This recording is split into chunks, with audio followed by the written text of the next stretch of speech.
आता पाहूया महत्त्वाच्या 50 बातम्या सुपरफास्ट पद्धतीने।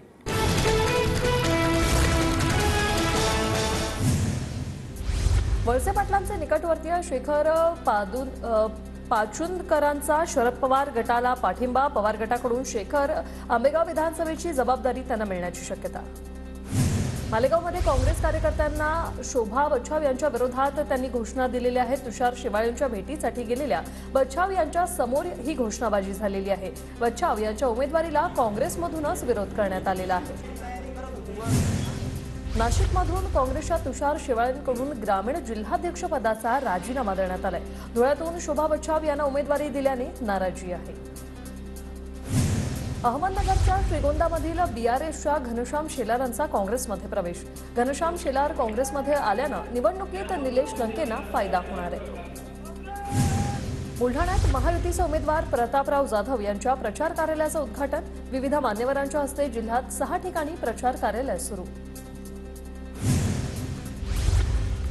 पुण्यात सुप्रिया सुळे, अमोल कोल्हे आणि रवींद्र धंगेकरांकडून एकत्रितपणे प्रचार सुरू झालेला आहे।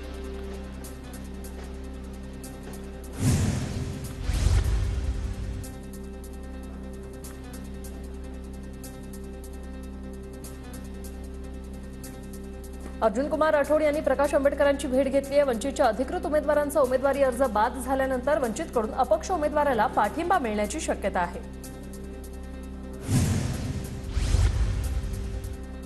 केंद्रीय मंत्री नितीन गडकरी यांची भर पावसात लोकसंवाद यात्रा। सकाळपासूनच नागपूरच्या अनेक भागात पावसाची रिपरिप सुरू।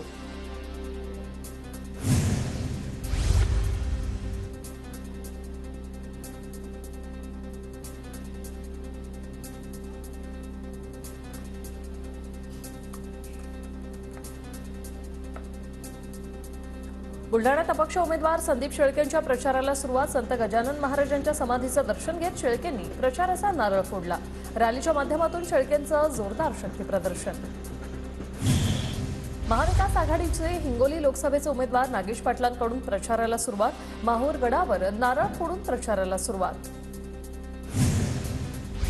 हिंगोलीचे ठाकरे गटाचे उमेदवार नागेश पाटलांकडून प्रचाराला सुरुवात। नांदेडमध्ये माहूरच्या रेणुका मातेचं दर्शन घेऊन पाटलांनी प्रचाराचा नारळ फोडला। साताऱ्यातील मवियाचे उमेदवार शशिकांत शिंदेंचा प्रचार दौरा। कार्यकर्त्यांकडून शशिकांत शिंदेंचं ठिकठिकाणी जंगी स्वागत।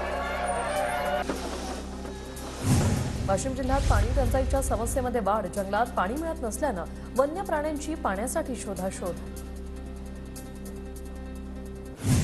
विदर्भात आणखी 2 दिवस गारपीट। खानदेश, मराठवाडा आणि विदर्भातील एकूण 22 जिल्ह्यात शनिवारपर्यंत अवकाळी पावसाचा इशारा।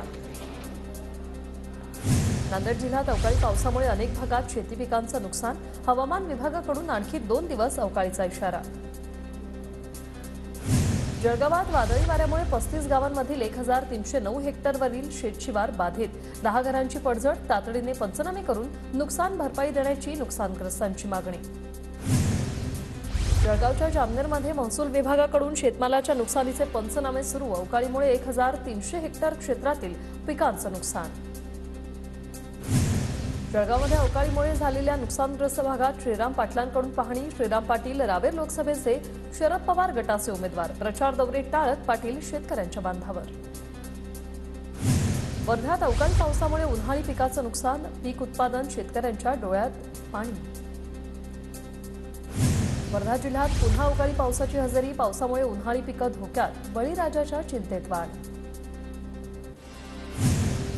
अकोल्यातील रुईखेड परिसरात अवकाळीमुळे केळीचं नुकसान। 3 ते 4 दिवसांपासून चाललेल्या पावसामुळे शेतकरी हैराण। वाशीमध्ये गारपिटीमुळे शेतकऱ्यांना फटका। शेतकरी हिम्मत खंडेरांचं 3 एकर ज्वारी पिकाचं नुकसान।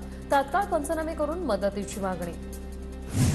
भंडारा जिल्ह्यात पावसाची रिपरिप सुरू। सुकाड्यापासून नागरिकांची सुटका तर धान उत्पादक शेतकऱ्यांमध्येही समाधानाचं वातावरण।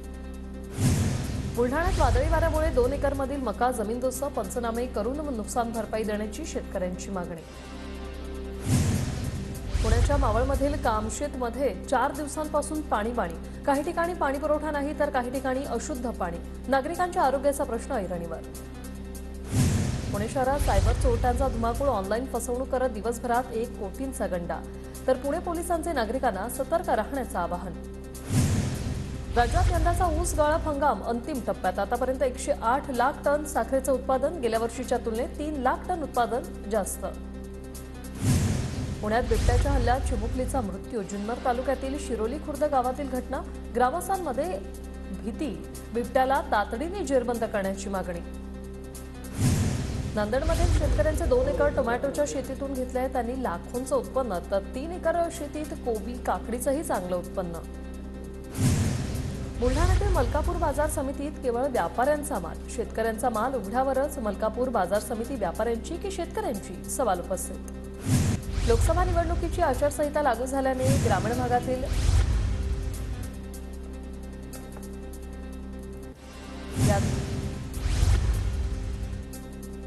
रमजान ईद निमित्त कृषी मंत्री धनंजय मुंडेंकडून मुस्लिम बांधवांना शुभेच्छा. गंगा जमुना तहजीब ठेवणारा देश, अशा शब्दात मुंडेंकडून शुभेच्छा. कोल्हापूरच्या दसरा चौकात मुस्लिम बांधवांकडून नमाज पठण. शाहू महाराज आणि सतेज पाटलांनी मुस्लिम बांधवांना ईदच्या शुभेच्छा दिल्या. साताऱ्याच्या कराडमध्ये उदयनराजे भोसलेंच्या ईद निमित्त मुस्लिम बांधवांना शुभेच्छा. छत्रपती शिवाजी महाराजांचा सर्वधर्म समभावाचा विचार जपला पाहिजे, उदयनराजेंची प्रतिक्रिया. परभणीतील ईदगाह मैदानावर नमाज पठणसाठी मुस्लिम बांधव मोठ्या संख्येने जमले. रमजान ईद निमित्त पोलिसांचा मोठा बंदोबस्त तैनात. सोलापुरातील ऐतिहासिक आदिलशाही ईदगाह मैदानामध्ये नमाज अदा. समाजाच्या सुख शांतीसाठी मुस्लिम बांधवांची दुआ.